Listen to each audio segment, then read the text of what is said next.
ఆపదామపహర్తారం దాతారం సర్వసంపదాం లోకాభిరామం శ్రీరామం భూయో భూయో నమామ్యహం.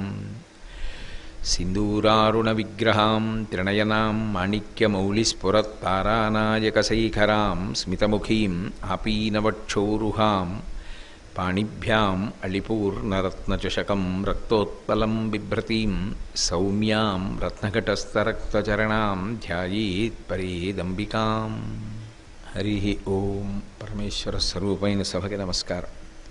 శంకర భగవత్పాదులు నవరత్నమాలికా స్తోత్రం చేస్తూ మొట్టమొదటి శ్లోకంలో అమ్మవారిని ధ్యానించవలసినటువంటి విధానం గురించి, అందులో అమ్మవారి యొక్క ఆభరణములు వేటిని మొట్టమొదట మనం భావన చెయ్యాలి, ఆ ఆభరణములు శరీరమునందు ఎక్కడ అలంకరింపబడి ఉన్నాయి అన్న విషయాన్ని ఎలా ధ్యానం చెయ్యాలో సూచన చేస్తున్నారు. హారనూపుర కిరీటకుండల విభూషితావయవశోభినీం కారణేషు వరమౌళికోటి పరికల్ప్యమాన పదపీఠికాం కాలకాల ఫణిపాశ బాణధనురంకుశామరుణమేఖలాం ఫాలభూస్తిలకలోచనాం మనసి భావయామి పరదేవతాం అని. మనసి భావయామి పరదేవతాం, నేను మనసులో పరదేవతను ఇలా భావించుచున్నాను అని ఆవిష్కరిస్తున్నారు. నూపురములు అంటారు. నూపురములు అంటే మంజీరములు అని అర్థం. అమ్మవారి పాదములకు మంజీరములు అలంకృతములై ఉంటాయి. సాధారణంగా స్త్రీలు తమ పాదములకు మంజీరములను అలంకరించుకుంటారు, అథవా గజ్జెల పట్టాలను ఉంటాయి, అవైనా పెట్టుకుంటారు. ఎందుకని అంటే పాదము భూషింపబడింది అంటే, భూషణము చేత అలంకరింపబడింది అంటే బాహ్యమునందు అందం, ఆంతరమునందు దానికి ఒక విశేషం ఉంటుంది. ఆ పాదము ఎందుచేత గొప్పదైంది అంటే, ఆ పాదములు అనువర్తిస్తూ ఉంటాయి, అంటే ఒకరి వెంట వెడుతూ ఉంటాయి. ఎవరి వెంట వెడుతూ ఉంటాయి అవి అంటే, ఎప్పుడూ భర్తని అనుగమిస్తూ ఉంటాయి. ఏది చేసినా భర్త యొక్క గౌరవాన్ని దృష్టిలో పెట్టుకొని ప్రవర్తించేటటువంటి ఇల్లాలి యొక్క విశేషాన్ని ఆవిష్కరించడానికి ఆ పాదములు భూషింపబడి అలంకరింపబడి ఉంటాయి. ఆమె అనువర్తిస్తుంది, ఆయన అడుగుజాడలలో నడుస్తూ ఉంటుంది అని. అందుకే భక్తి యందు కూడా ఏది చేస్తున్నా భర్తని మనసులో పెట్టుకుని ప్రవర్తించేటటువంటి భార్య యొక్క విధానాన్ని ఉపమానంగా చెప్తారు. అంకోలం నిజపీజ సంతతిరయస్కాంతో ఫలం సూచిక సాధ్వీ నైజ విభుం అంటారు శంకర భగవత్పాదులు శివానందలహరిలో. సాధ్వీ నైజ విభుం, సాధ్వీ అంటే పరమపతివ్రత, ఎప్పుడు మనసులో భర్త యొక్క గౌరవాన్ని ఆలోచిస్తూ ఉంటుంది. నా గౌరవము కాదు, ఆయన గౌరవం ఎలా నిలబడుతుంది అని ఆలోచించి ప్రవర్తించేటటువంటి ఇల్లాలి యొక్క నడవడి, ఆమె ఆచారము పాదముల చేత సూచింపబడుతూ ఉంటుంది. బాహ్యంలో నడవడి అంటే కదలిక, నడక. నడత అంటే లోపల ఆమె పట్టుకున్న ఉత్తమమైన భావన పతివ్రతాధర్మం. బాహ్యమునందు ఆమె నడక, ఆమె పాదములు భూషింపబడ్డాయి అంటే ఆమె నడవడి అంత గొప్పది అని. అమ్మవారు తనంత తానుగా శ్రీమాత, శ్రీ మహారాజ్ఞి, శ్రీమత్సింహాసనేశ్వరి, ఆమె సింహాసనమునందు కూర్చుని ఉంటుంది అంటే పరిపాలకురాలు. అంత శక్తివంతురాలై పంచకృత్య పరాయణయై సృష్టికర్త, స్థితికర్త, ప్రళయకర్త, తిరోధానము, అనుగ్రహము అనేటటువంటి ఐదిటిని అనుగ్రహించగలిగినటువంటి సర్వశక్తి సమన్వితురాలైనప్పటికీ కూడా స్వచ్ఛందంగా తనంత తానుగా భర్తకి వశవర్తి అయి ఉంటుంది. అందుకే శంకర భగవత్పాదులు సౌందర్యలహరి పూర్తి చేస్తూ ఒక పరమాద్భుతమైనటువంటి శ్లోకాన్ని ఇచ్చారు. అందులో ఒక మాట అంటారు, అమ్మవారు తురీయాకాపిత్వం దురధిగనిసీమ మహిమా అంటూ మహామాయా విశ్వం భ్రమయసి పరబ్రహ్మ మహిషి అంటారు. ఆమె యొక్క మహిమను, ఆమె యొక్క శక్తిని ఎవరు ఊహించలేరు. అయినా ఆమె మాత్రం భర్తకి వశవర్తి, ఎప్పుడూ భర్త యొక్క గౌరవాన్ని దృష్టిలో పెట్టుకుని అనువర్తించేటటువంటి స్వభావము కలిగినటువంటి తల్లి. అందుకే ఆ తల్లి యొక్క నడవడి గురించి చెప్తూ ఆమె ఎప్పుడూ కూడా పరబ్రహ్మమునకు పట్టమహిషి అయి ఆయన యొక్క గౌరవాన్ని దృష్టిలో పెట్టుకుని ఆయనకి వశవర్తి అయి ప్రవర్తిస్తుంది. మహామాయా విశ్వం భ్రమయసి పరబ్రహ్మ మహిషి. ఈ విశ్వాన్నంతటినీ కూడా మహామాయయందు తిప్పగలిగినదై మాయ నుంచి వినిర్ముక్తం చేసి పరమేశ్వరుని వైపు తిప్పగలిగినదై మోక్షమునకు కారణమైనదై ఉండి కూడా పరబ్రహ్మ మహిషి, పరబ్రహ్మమునకు ఇల్లాలై సతీధర్మాన్ని నిర్వర్తిస్తూ ఉంటుంది. అందుకే ఆమె మంజీరముల వంక చూడడం చేత ఏమవుతుంది అంటే లోకంలో ఒక గొప్ప ధర్మం నిలబడుతుంది. ఏమా గొప్ప ధర్మము అంటే పతివ్రతా ధర్మము నిలబడుతుంది. పతివ్రతా ధర్మము ఈ దేశానికి సంబంధించి ఒక మహోత్కృష్టమైనటువంటి విశేషం. పురుషుడు ఎంతో తపస్సు చేస్తే పొందేటటువంటి శక్తి ఏది ఉంటుందో దాన్ని భార్య భర్తని అనుగమించినటువంటి కారణం చేత పొందేస్తుంది. అందుకే మీరు కొంచెం జాగ్రత్తగా పరిశీలనం చేస్తే పరమ తపస్సు చేసినటువంటి గొప్ప గొప్ప తపస్సులైనటువంటి మహర్షుల కన్నా కూడా వారి యొక్క భార్యలు సమున్నతమైనటువంటి స్థానంలో నిలబడ్డారు. మీకు నేను ఒక ఉదాహరణ చెప్పాలి అంటే, అగస్త్య మహర్షి హయగ్రీవుడి దగ్గర లలితా సహస్రనామ స్తోత్రం వింటున్నారు. అప్పటికే లలితా సహస్రనామ స్తోత్రంలో అమ్మవారి నామాలలో ఏమనుంది? ఆమె ఎల్లప్పుడూ కూడా లోపాముద్రార్చిత అంటే ఆయన భార్య అయినటువంటి లోపాముద్ర చేత అర్చింపబడుతూ ఉండేటటువంటి తల్లి. ఆమెకి లోపాముద్ర అని పేరు ఎందుకు వచ్చింది అంటే, ఆమె ఏ కార్యాన్ని చేయనివ్వండి, ఆమె ఒక వ్రతం చేసినా, నోము పట్టినా, పూజ చేసినా, భర్తని అనువర్తించినా, అతిథి పూజ చేసినా, ఏది చేసినా ఇదిగో ఈ లోపం ఉంది అని చెప్పడం సాధ్యం కాని రీతిలో పరమశ్రద్ధతో ఎవరు నిర్వర్తిస్తారో ఆమెయే లోపాముద్ర. అంత గొప్ప పతివ్రత అయినటువంటి లోపాముద్ర అప్పటికే లలితాపరా భట్టారికా స్వరూపాన్ని ఆరాధన చేస్తోంది. లలితా సహస్రనామం వింటుండేటప్పటికే శ్రీరామాయణం అయోధ్యకాండలో అత్రి మహర్షి కన్నా కూడా నిజానికి అనసూయమ్మ చాలా గొప్పదిగా కనపడుతుంది.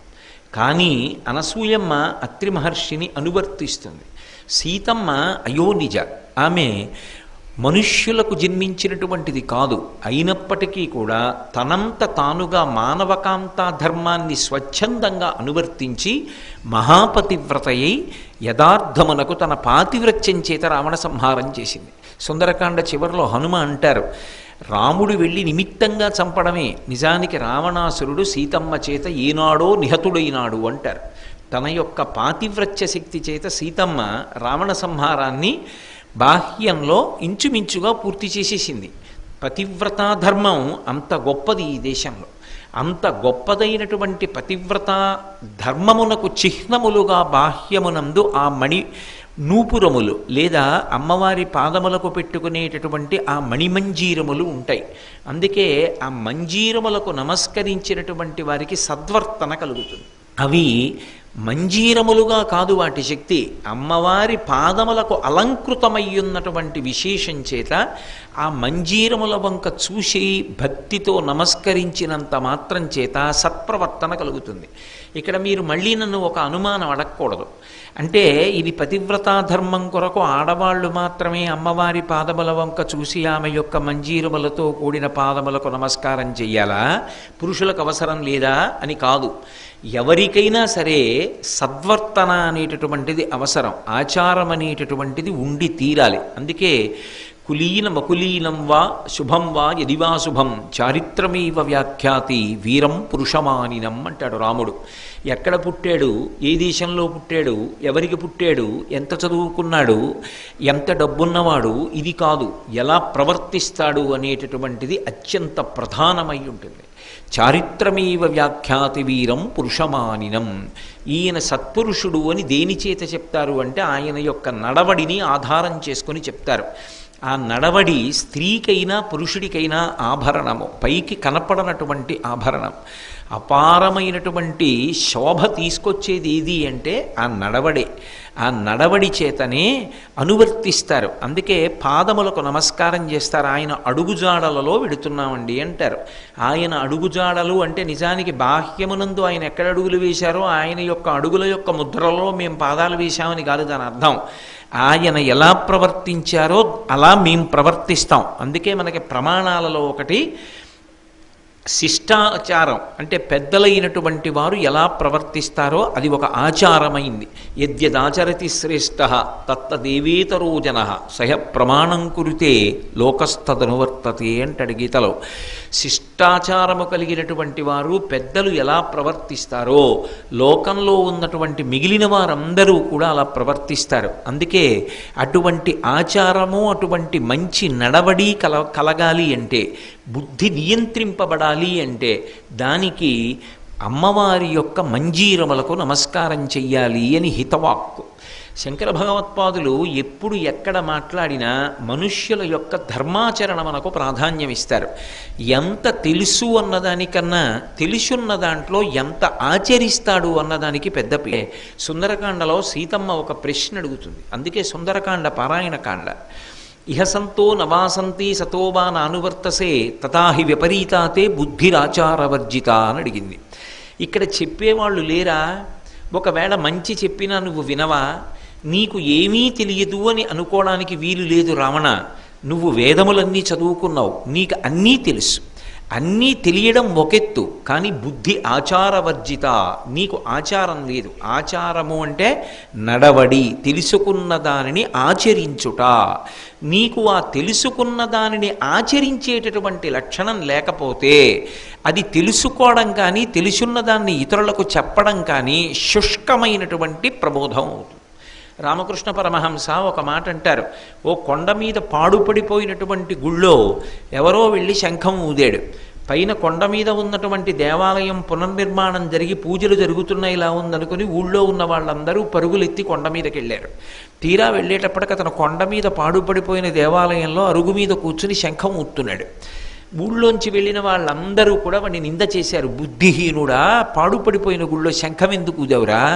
పూజ జరుగుతోందని ఆలయం ఎవరో పునర్నిర్మాణం చేశారనుకుని మేము వచ్చాం, మాకు శ్రమ మిగిలిందన్నారు. పాడుపడిపోయిన ఆలయంలో శంఖం ఊదడం ఎటువంటిదో తనకి ముందు నడవడి లేకుండా ఇతరులకు ప్రబోధం చేయడం అటువంటిది. అందుకే ఆచారం అనేటటువంటిది అంత ప్రధానము. నువ్వు ఎంత ఇతరులకు బోధ చేశావో అన్నదాని వల్ల కాదు యథార్థమునకు గట్టెక్కేది జీవితంలో. నువ్వు దానిని ఎంత ఆచరించావు అన్నది అత్యంత ప్రధానమై ఉంటుంది. ఆ ఆచరణకు సంకేతములు అమ్మవారి యొక్క పాదముల మంజీరములు. అందుకే శంకర భగవత్పాదులు మనుష్యుడిగా పుట్టినటువంటి ప్రతి వాడికి ముందు కావలసినది నడవడి కనుక ఆ నడవడిని నియంత్రించుకోవడం మన చేత కానప్పుడు శక్తి స్వరూపిణి అయినటువంటి అమ్మవారు మన కదలికలను నియంత్రించి ధర్మపథం వైపుకి నడిపించగలిగినటువంటి బుద్ధి ప్రచోదన శక్తి కనుక ఆమె పాదములకు అలంకృతమైనటువంటి మంజీరముల వంక చూసి ధ్యానం చేసి మనసులో భావన చేసి నమస్కరించినంత మాత్రం చేత అటువంటి అనుగ్రహం ప్రసరించి జీవన విధానం చక్కదిద్దబడుతుందనేటటువంటి ఉద్దేశ్యంతో జగద్గురువులై పరమకారుణికులై మనకి ఈ నవరత్నమాలికా స్తోత్రం ద్వారా దేనిని ధ్యానం చెయ్యాలో వరుస క్రమంలో అనుగ్రహం చేస్తున్నారు. అందుకని హారనూపుర కిరీట కుండల విభూషితావయవ శోభినీం అన్నప్పుడు ఆమె పాదములు మనకి గోచరమవుతాయి. మంజీరము అన్నప్పుడు ఒక్క మంజీరం కాదు, పాదములకు అలంకృతమవుతాయి కాబట్టి ఆ పాదములు మనకి కళ్ళకి కనపడతాయి. ఇందులో ఒక విశేషం ఉంది. అమ్మవారి పాదములకు ఉండేటటువంటి మంజీరములు ఆ శ్రీపాదమునకు కలిసి ఉన్నాయి. అవి పాదములకు అలంకృతమయ్యాయి. ఆ పాదములు ఎంత శక్తివంతములు అంటే అంత శక్తివంతమైన పాదములకు అలంకృతమైనటువంటి కారణం చేత అవి తీర్చలేని కోరిక ఉండదు. ఈ కోరిక దుస్సాధ్యం. ఇది తీరడం అనేటటువంటిది అసలు మీరు ఊహించలేరు. ఇటువంటి సంకల్పం చెయ్యవద్దు అని ఏ కారణం చేత కూడా చెప్పడం కుదరనటువంటిది ఎవరి పట్ల అన్వయమవుతుంది అంటే ఒక్క అమ్మవారి విషయంలో మాత్రమే అన్వయం అవుతుంది. ఎందుకనంటే కొన్ని సంకల్పాలు ఉన్నాయనుకోండి, ఏదో సంకల్పం చేశాడు అనుకోండి, అసలు ఈ కోరిక ఎలా కోరేవా, నీ కోరిక ఎవరు తీరుస్తారు అంటారు. కానీ అమ్మవారి విషయంలో అలా ఉండదు. అమ్మవారి విషయంలో ఆవిడ ఈ కోరిక తీర్చలేదు అని నిర్ధారించడం కుదిరేటటువంటి విషయం కాదు. మీరు ఏ కోరిక కోరినా అది ధర్మసమ్మతమై తీర్చవలసినదైతే, ఆమె యొక్క కారుణ్యము కలిగితే, ఇది పిల్లవాడికి కోరిక తీర్చాలి, లేకపోతే వాడి మనసు ఉద్వేగం పొందుతోంది అని ఆ తల్లి అనుకుంటే, దాని వలన వచ్చిన ఉపద్రవం ఏమీ లేదు అని అనుకుంటే, ఆ తల్లి ఆ కోరిక తీర్చి మనిషిని ధర్మపథంలో నడిపిస్తుంది. ఒక చోట హాస్యస్ఫోరకంగా దానికి అంతర్లీనంగా ఉన్నటువంటి విశేషం వేరు. పైకి ఒకలా కనపడుతుంది శ్లోకం, లోపల ఒకలా అంతరార్థం ఉంటుంది. అంత అద్భుతమైన రీతిలో అమ్మవారి పాద మంజీరమునకు ఉండేటటువంటి శక్తిని ఆవిష్కరించారు శంకర భగవత్పాదులు. సౌందర్యలహరిలో ఒక చోట ఒక విషయం చెప్తారు. మృషా కృత్వా గోత్రస్ఖలనమధవై లక్ష్య సమితం లలాటే భర్తారం చరణకమలే తాడయతితే చిరాదంతస్యల్యబ్దహన కృతమున్మూలితవత తులాకోటిక్వాణై కిలికిలితమీశానరిపుణ అన్నారు. ఈశానరిపుణ అంటే ఈశానము అన్నది పరమశివుని యొక్క 5వ ముఖం అంచేత ఆయన యొక్క పేరు. ఆయన మోక్షప్రదాత, అంటే ఆయన కన్నా ఇంకో గొప్పవాడు లోకంలో లేడు. ఆయన శిక్షించాడు మన్మథుణ్ణి. తన యొక్క పరిధి దాటి పరమశివుడి మీదే బాణప్రయోగం చేశాడనేటటువంటి కోపంతో 3వ కన్ను తెరిచి 3వ కంటి నుంచి వచ్చినటువంటి అగ్ని కీలల చేత మన్మథుణ్ణి భస్మం చేసేశాడు. మన్మథుణ్ణి భస్మం చేస్తే సృష్టిక్రమం ఆగిపోతుందని, సృష్టి ఆగిపోతే శరీరము లేకపోతే గత జన్మలలో చేసుకున్న పాపపుణ్యములను సుఖదుఖములుగా అనుభవించి పోగొట్టుకునే అవకాశం ఉండదని, కొత్తగా వాచిక కాయిక మానసిక కైంకర్యములను చేసి పుణ్యమును సంపాదించి చిత్తశుద్ధి పొందకపోతే మోక్షం వైపుకి అడుగులు వెయ్యడం కుదరదని, జీవులకు శరీరాన్ని ఇవ్వాలి అంటే సృష్టి జరగాలని, సృష్టి జరగాలి అంటే మన్మధుని యొక్క బాణములు పడాలని, అందుకోసం మన్మధుడు మళ్ళీ బతకాలని, తను శరీరాన్ని మళ్ళీ ఇస్తే కాల్చేవాడిని నేను, ఇచ్చేవాడివి నువ్వా అంటాడేమోనని, భర్తగారు చేసిన పనిని తాను అధిగమించి ప్రవర్తించడం తన స్వభావానికి విరుద్ధం కనుక ఆయనని అనంగుణ్ణి చేసింది. అంటే శరీరం లేనివాడిగా మన్మధుణ్ణి పునః సృష్టి చేసి అపారమైనటువంటి శక్తినిచ్చింది. అపాంగత్వే లబ్ధ్వా జగదిదమనంగో విజయతే అంటారు సౌందర్యలహరిలో శంకరాచార్యుల వారు. ఒకసారి కటాక్ష వీక్షణాన్ని ప్రసరించింది, అలా చూసింది, అంతే. మళ్ళీ మన్మధుడు బతికాడు, కానీ శరీరం లేదు. మళ్ళీ ఆయన బాణములు వేయడం మొదలుపెట్టాడు. స్త్రీ పురుషుల మధ్య కామం అంకురించింది, దాని వలన సృష్టి అంతా మళ్ళీ జరిగింది. మళ్ళీ శరీరాలు వచ్చాయి. ఆ శరీరంతో గత జన్మలలో చేసుకున్నటువంటి పాపపుణ్యాల్ని సుఖదుఖాలుగా అనుభవించవచ్చు, పోతాయి. కొత్తగా మనసుతో మానసిక పుణ్యాన్ని, వాక్కుతో వాచిక పుణ్యాన్ని, కాయంతో కాయిక పుణ్యాన్ని, 3 రకాలుగాను పుణ్యాన్ని సంపాదించుకోవడానికి ఒక శరీరాన్ని పొందడానికి జీవుడికి అవకాశము కల్పించింది ఆవిడే.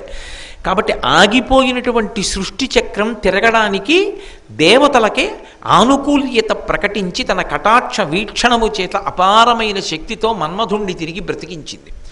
బ్రతికినా మన్మధుడు అమ్మవారికి విధేయుడై ఉన్నాడు. పరమశివుడి పట్ల విధేయత లేదనడానికి వీల్లేదు. విధేయుడే, కానీ ఎక్కడో మనసులో మాత్రం చిన్న కలుక్కుమనేటటువంటి భావన ఒకటి ఉండిపోయింది. ఏదో చూడండి, కాల్లో ముళ్ళు దిగింది అనుకోండి, కలుక్కుమంటోందండి అంటాను చూసారా, అలా ఎక్కడో మనసులో ఒక చిన్న కలుక్కుమన్న భావన ఉంది. ఏమిటది?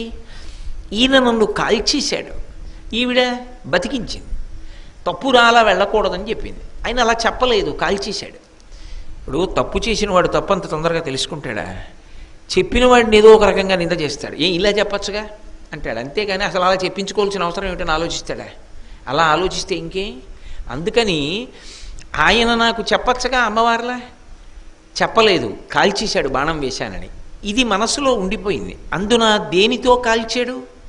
బయటి నుంచి అగ్ని తేలేదు, బాణం వేయలేదు, తను బాణం వేశాడు. ఆయన 3వ కంటిలోంచి మంట సృష్టించాడు. భుగభుగమను పెనుమంటల భగభగమని తల్లడిల్ల లోకములన్నిన్నంటారు పోతన గారు. లోకాలన్నీ తల్లడిల్లిపోయేటట్టుగా మంట సృష్టించి మన్మధుణ్ణి కాల్చాడు. అందుకని 3వ కన్నంటే కోపం ఆయనకి. ఈయనకి కోపం అంతా ఎక్కడ కేంద్రీకృతం అయిపోయిందంటే, ఎప్పటికైనా నేను ఆ మూడో కన్నును ఏమైనా అవమానం చేయగలనా?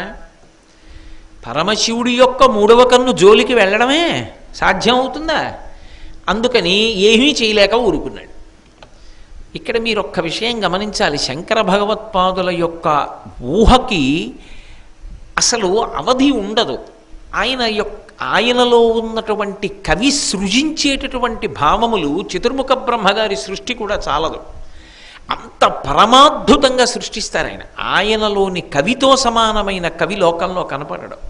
అంత గొప్ప కవి శంకర భగవత్పాదులు. అందుకే ఆయన ఒక చమత్కారం చేశారు. మన్మధుడు సాధారణంగా ఉండే ప్రదేశాలు ఏవి అని చెప్పాలి? స్త్రీ పురుషులు పడుకునేటటువంటి శయనాగారము అని చెప్పాలి, ఏకాంతంగా ఉంటారు కనుక. కాబట్టి పరమేశ్వరుని యొక్క ఏకాంత మందిరం కూడా మన్మధుడికి స్థానమేగా. ఆయన అక్కడేగా ఉంటాడు. మరి ఉన్నప్పుడు కనపడతాడా? మనకు కనపడుతున్నాడా? మనకు ఎలా కనపడ్డా ఆయనకి అలాగే కనపడ్డా. ఆయన కనపడేటట్టుగా తెలుసుకోలేనివాడా? తెలుసుకోగలిగినవాడే, కానీ ఓ గౌరవానికి వదిలేశాడు. అలాగే ఆవిడ సృష్టిక్రమం నడవడానికి అనుగ్రహించింది, అలా వదిలేశాడు. ఈయన పరమశివుణ్ణి చూసేటప్పటికి హడిలిపోతూ ఉంటాడు. కానీ ఇద్దరి మధ్య సంతోషం కోసం ఆయన ఉన్నాడన్న మాట అంగీకరించాలి కదా. కడుపులో మంట ఉంది, ఈ మూడో కన్ను కదరా నన్ను పాడి చేసేసింది, ఒకప్పుడు కాల్చేసిందని బాధ శివుణ్ణి చూస్తే. ఓ రోజున శివుడు పార్వతీదేవి యొక్క ఏకాంత మందిరంలోకి వచ్చాడు. అమ్మవారు ఏదో కూర్చునుంది హంసతూలికా తల్పం మీద. ఈయన వెళ్ళి పరమశివుడు ఆవిడ పక్కన కూర్చొని పార్వతీ అని ఆవిడ చుబుకం పట్టుకోబోయాడు. ఏమో, ఆ తల్లి వాగ్దేవి కదూ, ఆ తల్లి అనుకుంటే గొప్ప వాగ్ధారణ ఇవ్వగలదు. ఆ తల్లి మన్మధుడిని అనుగ్రహించాలనుకుంది ఆ రోజు.